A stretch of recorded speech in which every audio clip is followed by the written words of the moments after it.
Hao watu, mtu wa kwanza ni mtu ambaye anaitwa Hadasa, na utaelewa ya kwamba Hadasa ni mtu ambaye wakati Mungu alitaka kumwingiza kwenye kiti cha ufalme, Mungu alianza kumbadilishia jina, akamuita kwa jina la Esteri. Swali moja najiuliza, kwa nini wakati Mungu anataka kumikalisha mtu ama kumpandisha mtu kwenye kiti cha ufalme, kwa nini Mungu anaanza kumbadilishia jina?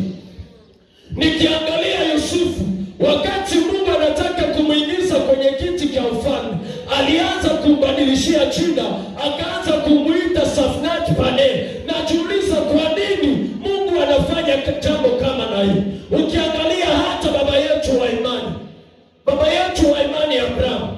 Abrahamu, ukisoma kwa Mwanzo 12, hakuitwa Abraham lakini aliitwa Abraham. Lakini ukiingia kwa Mwanzo 17, kabla Bwana hatampatia Isaka, ili apate kumpatia Isaka ambaye ni mwana wa ahadi, alianza kubadilishia jina, akaongeza Hashku jina yake, akamwita kwa jina la Abraham. Najiuliza kwa nini Bwana ili apate kumwingiza mtu kwenye ufalme anaanza kumbadilishia jina? Kitu kikubwa cha kwanza naelewa ni kwamba Bwana hatuone kwa jina ambazo tumepewa na wazazi, lakini anatuona kwa jina la nyota yetu. Amen.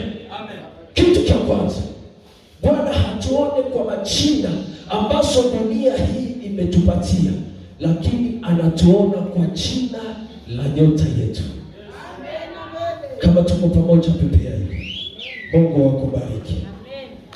Na nilipojiuliza ile, nikaelewa ya kwamba kila mwanadamu, kila ambaye aliumbiwa, anakuwaka na identite mbili.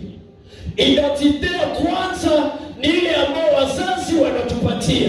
Mzazi unapozaliwa anaweza kukuita Kaindo, anaweza kuita Kanyere, anaweza kuita Josue.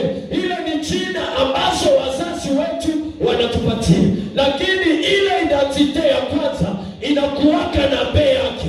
Bei yake ndio jina yenye dunia nayo inatupatiaka.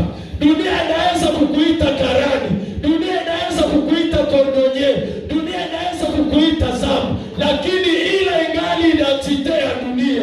Nataka niambie mtu mmoja hapa, uko na identite nyingine katika ulimwengu wa roho. Uko na identite nyingine katika ulimwengu wa roho. Pe porte jina yenye dunia inakupatia, kuko jina ambao